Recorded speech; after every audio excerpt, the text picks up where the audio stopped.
Hingga saat ini Anda masih nikmati Bincang Pagi 1062 Radio Sangkakala.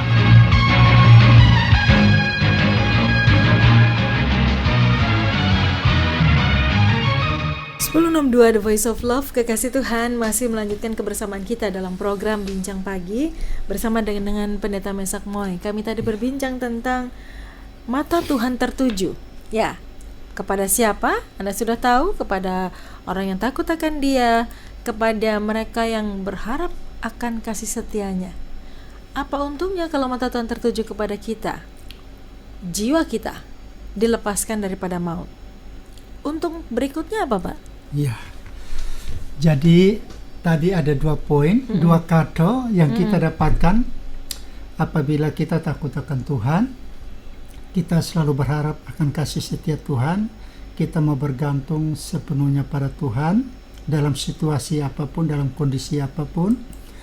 Dan kita juga selalu menyadari bahwa kita orang berdosa yang butuh pengampunan, yang butuh kemurahan, belas kasihannya Tuhan. Nah, kalau itu yang kita lakukan, maka kado pertama yang kita dapatkan adalah Tuhan melepaskan jiwa kita daripada maut. Ya, jiwa kita yang sudah terbelenggu dengan hal-hal duniawi, yang terbelenggu, terikat dengan kuasa-kuasa apapun yang menjauhkan kita dari kasih Tuhan, kita dilepaskan dan pada akhirnya kita bisa, ya, di dunia ini hidup kita juga diberkati. Dan pada akhirnya juga kita bisa masuk tinggal bersama dengan Tuhan dalam kerajaan surga yang kekal. Lalu yang kedua, kado yang kedua adalah apa? Memelihara hidup kita, memelihara hidup orang yang takut akan Tuhan, yang selalu berharap akan kasih setianya pada masa kelaparan. Ya, jadi ini luar biasa, Mbak Wahyu. Jadi ini kekal dan yang sekarang pun tetap dijamin. Iya, sekarang pun tetap dijamin. Jadi yang pertama itu dari berkat rohani, ya, jiwa kita lepaskan daripada maut. Yang sekarang ini berbicara tentang berkat jasmani, bahwa kita dipelihara oleh Tuhan pada masa kelaparan, pada masa kesukaran sekalipun. Jadi ini yang luar biasanya di sini, bahwa ini ya sesuai dengan saat ini juga, ya, di mana-mana, ya, karena situasinya seperti ini, banyak orang yang dalam kondisi lapar, ya, dalam hal jasmani, cari makan susah, segala macam karena gak bisa beraktivitas secara normal, dan mungkin ada beberapa saudara-saudara kita yang di PHK segala macam, ya kan. Tapi kita bersyukur bahwa kita punya jaminan dari Tuhan kita. Kita punya jaminan dari Bapa kita yang sungguh sangat baik dan luar biasa. Tetapi ingat, jaminan ini pun gak berlaku untuk semua orang Kristen. Iya kan? Nah, itu yang perlu diingat. Tadi syaratnya tadi, ya. Ada syaratnya juga. Jadi kalau kita misalnya bekerja di satu perusahaan, contohnya lah, ya, orang karyawan yang dikasih bonus, ya kan, pasti mereka punya prestasi, ya, punya prestasi, bisa mencapai target, bahkan melampaui target yang sudah ditargetkan. Ya, itu ada bonusnya, ya kan. Entah itu karirnya atau apanya, pasti ada berkat tersendiri. Nah, begitupun, jangan hanya berkata bahwa ya saya percaya firman Tuhan ini, ya, Tuhan memelihara saya pada masa kelaparan, pada masa kesukaran, tetapi hidupnya amburadul, ya kan, gak takut Tuhan, ya kan, selalu sombong rohani, ya jangan pernah berharap janji Tuhan ini berlaku. Tapi itulah anehnya orang Kristen, ya, mereka ndak selalu melihat syarat, ya kan, selalu hanya melihat ayat yang, wah pokoknya ini janji Tuhan loh, ya kan, aku pegang janji Tuhan. Nah, perintah Tuhan yang dilupakan aja lah, ya. Larangan Tuhan ya nantilah. Yang penting saya pegang ini janji Tuhan untuk berkat. Tetapi semua itu kan ada syaratnya, ya kan. Nah, jadi Tuhan memelihara hidup kita pada masa kelaparan. Saat ini, ya, saat ini. Seperti, ya jujurlah, kami hamba-hamba Tuhan yang tidak punya pekerjaan lain, ya. Tidak punya pekerjaan lain, sehingga ketika saat ini nggak boleh ada ibadah, ya nggak, karena kami hidup dari pelayanan saja, ya kan, itu hamba Tuhan yang full time, ya. Nah, sehingga semua sudah ibadah, semua sudah nggak ada, ya mau buat apa? Tetapi puji Tuhan, sampai hari ini Tuhan masih pelihara kami. Ya kan, Tuhan masih pelihara, masih ya, bisa makan, masih juga ya belikan susu buat anak, ya segala itu kan luar biasa. Sampai tetangga-tetangga saya, ya yang jelas bukan orang percaya, merasa heran, loh, ndak ada kerjaan, tidur bangun. Kok dapat duit dari mana Pak Pendeta? Kan mereka tahu kalau saya keluar mengajar atau khotbah, ceramah, kan mereka sudah tahu pasti ada ya persembahan kasih. Loh kalau begini, mereka pikir apa gereja kasih, maksudnya ada gaji khusus. Oh enggak, Tuhan yang pelihara. Loh, dengan gimana caranya? Itu dengan berbagai macam cara, ya kan? Jadi, sama dengan saya. Jadi ini luar biasa, benar-benar firman Tuhan ini ya dan amin. Dan kami adalah saksi hidup ya. Bagaimana Tuhan pelihara. Jadi caranya itu loh, kadang-kadang kita, loh kok bisa ya? Kok bisa ya? Tiba-tiba ya jujur aja. Tiba-tiba ada yang datang kasih beras buat saya. Saya juga kok tahu Tuhan beras saya tinggal sedikit ya. Ada yang ya kenal, tapi sudah lama nggak pernah kontak. Tapi tiba-tiba tanya, loh Pak Mesak, aktivitasnya sekarang apa? Ya nggak ada, di rumah aja. Nah, karena situasinya gini. Oh gitu. Oh tiba-tiba dia transfer. Ya kan itu cara Tuhan luar biasa, pemeliharaan Tuhan. Tapi ya itu tadi, ya harus takut Tuhan dulu. Betul. Jangan, oh kamu kok enak ya, kamu kok iso ya, kok aku ndak iso ya, orang kok ndak pernah tanya aku ya. Ya itu kembali lagi. Kamu benar-benar takut Tuhan dah, ya. Kamu selalu berharap akan kasih setiap pertolongan Tuhan enggak, atau hanya berharap bersandar kepada manusia. Nah, jadi ini bukti penyertaan. Jadi firman Tuhan ini nyata ya, memelihara mereka pada masa kelaparan.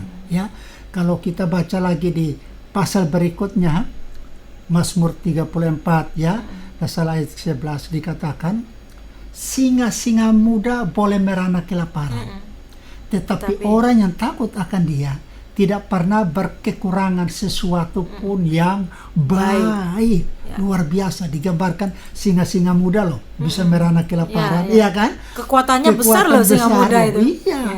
Dia bisa memangsa apapun dengan tenaganya, dengan segala kelebihannya, tapi bisa kelaparan loh, ya kan? Kalau sudah nggak ada bisa dimangsa kan?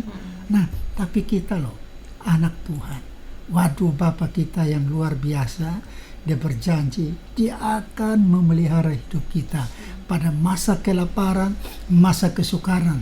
Jadi di sini sangat terbukti bahwa memang penyertaan Tuhan, pertolongan Tuhan nyata, tidak tergantung pada situasi dan kondisi, ya kan? Jadi nggak tergantung pada tanggalnya,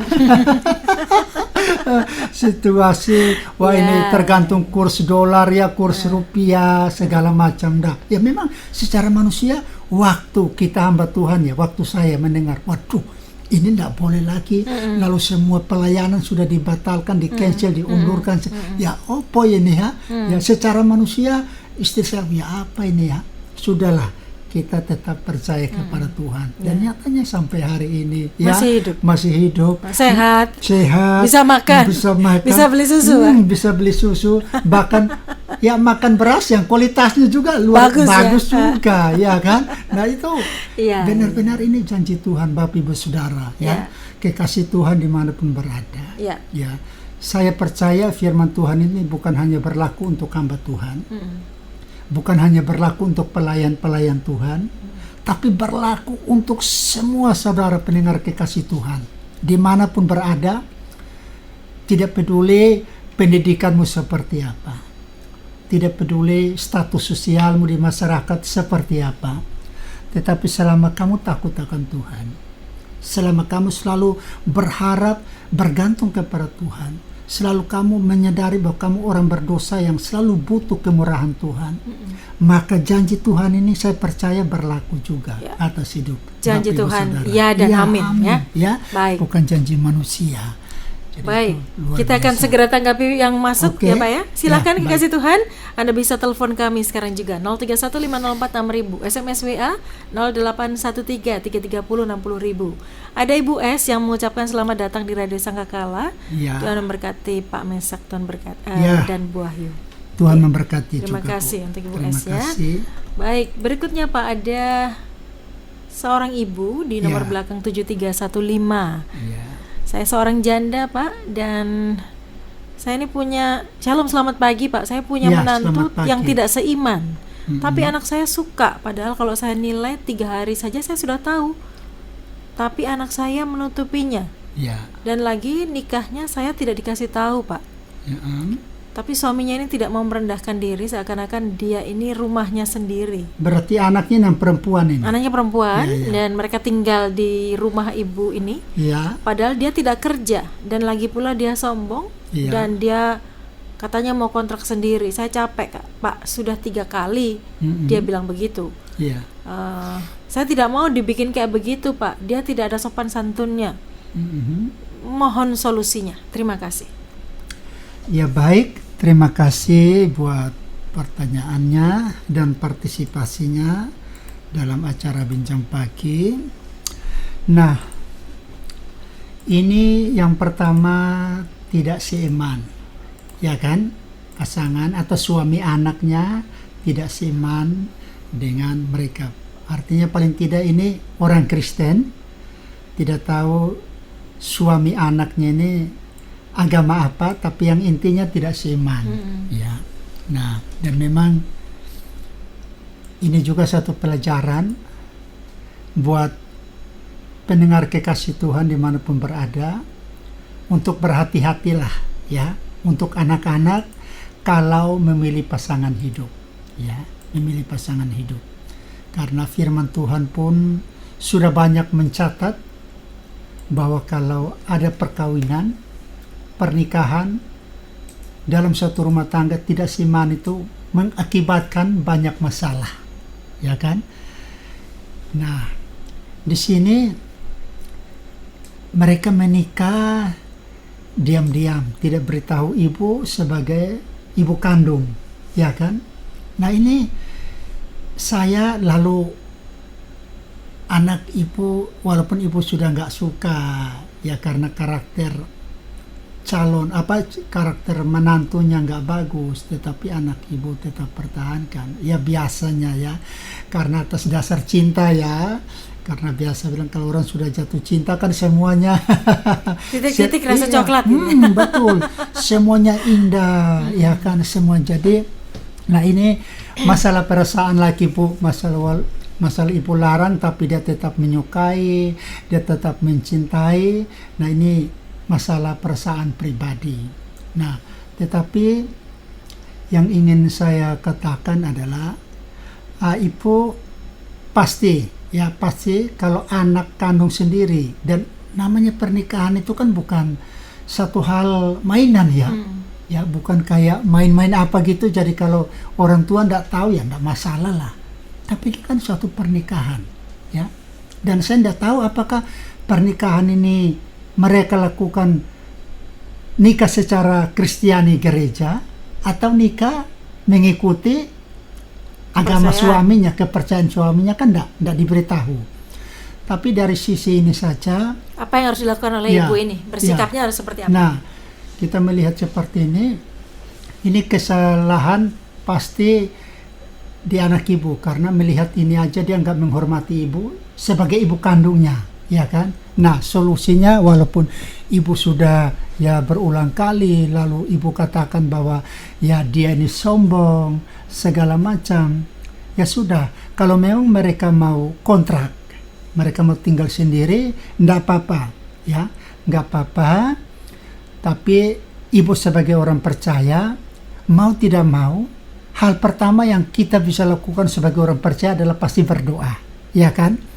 Berdoa supaya Tuhan menjamah hati anak ibu dan juga menantunya, supaya bisa menghargai ibu, bisa menghormati ibu sebagai orang tua. Nah, saat ini solusinya adalah ibu kalau memang di rumah seperti itu, tidak kerja, ya mungkin situasi kondisi juga sekarang seperti ini, ya ibu nggak usah dulu ya maki-maki atau marah-marah, karena itu nggak akan menyelesaikan permasalahan.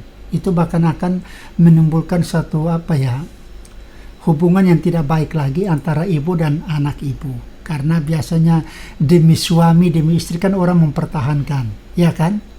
Nah, ibu biarkan aja, ibu berdiam diri, walaupun secara manusia saya bisa merasakan apa yang ibu alami, ya. Tetapi nggak ada cara lain. Ibu mau keras, nanti hubungan dengan anak juga kurang bagus. Kalau mereka mau kontrak sendiri, tidak apa-apa, ibu berikan kesempatan. Mungkin ibu, waduh nanti saya di rumah sendirian atau tidak apa-apa bu. Ibu biarkan dulu mereka hidup sendiri. Nanti di sana mungkin mereka akan tahu, oh ternyata seperti ini rumah tangga, ya kan? Ternyata seperti ini rumah tangga. Nah, dan suatu saat mungkin lewat mereka tinggal sendiri, mereka diproses sama Tuhan. Ya, mereka banyak belajar tentang kearifan hidup, hal-hal yang baik. Ya mungkin ya kita berdoa, kita berharap supaya mereka bisa disadarkan, supaya mereka ya bisa hubungannya dengan ibu baik, anak ibu juga mau dengar-dengaran. Ya, tapi ibu jangan suruh mereka, waduh sudahlah karena nggak siman kamu dan ini bisa cerai, jangan dulu ya. Itu bukan solusi yang terbaik ya. Jangan sampai itu, karena justru kalau misalnya anak ibu bisa memenangkan suaminya untuk percaya kepada Tuhan, kan itu luar biasa, ya kan? Nah, jadi ibu jangan dulu menganjurkan atau anak untuk waduh ceraikan dia segala macam. Itu mungkin bukan solusi yang terbaik, itu akan memperumit masalah. Ya, ibu berdoa, kita sama-sama berdoa, dan ibu izinkan kalau mereka mau tinggal sendiri, mau kontrak sendiri, ya enggak apa-apa. Ya namanya sombong segala macam itu ya hampir semua ya di mana-mana seperti itu ya. Jadi ibu enggak usah terlalu menilai wah dia sombong segala macam. Yang penting ibu berdoa supaya Tuhan jamah, mereka bisa rendah hati. Mereka kalau mau tinggal sendiri enggak apa-apa. Ibu persilahkan, nanti mungkin di sana mereka banyak belajar tentang banyak hal, baru mungkin mereka dijamah Tuhan, mereka sadar. Dan kita juga, ibu juga tetap berdoa, sekalipun ibu tidak suka, tapi ibu berdoa supaya dia bisa punya pekerjaan. Jangan sampai ibu, waduh gini tidak usah ya. Sebagai orang tua, seburuk apapun anak, dia sudah memilih pasangannya, ya kita tetap berdoa supaya Tuhan berikan yang terbaik. Baik. Ya, kiranya itu saja ibu, kiranya Tuhan memberkati ibu. Sabar dulu untuk yang sudah mengirimkan pertanyaan, kami akan kembali dan menanggapinya sesaat lagi.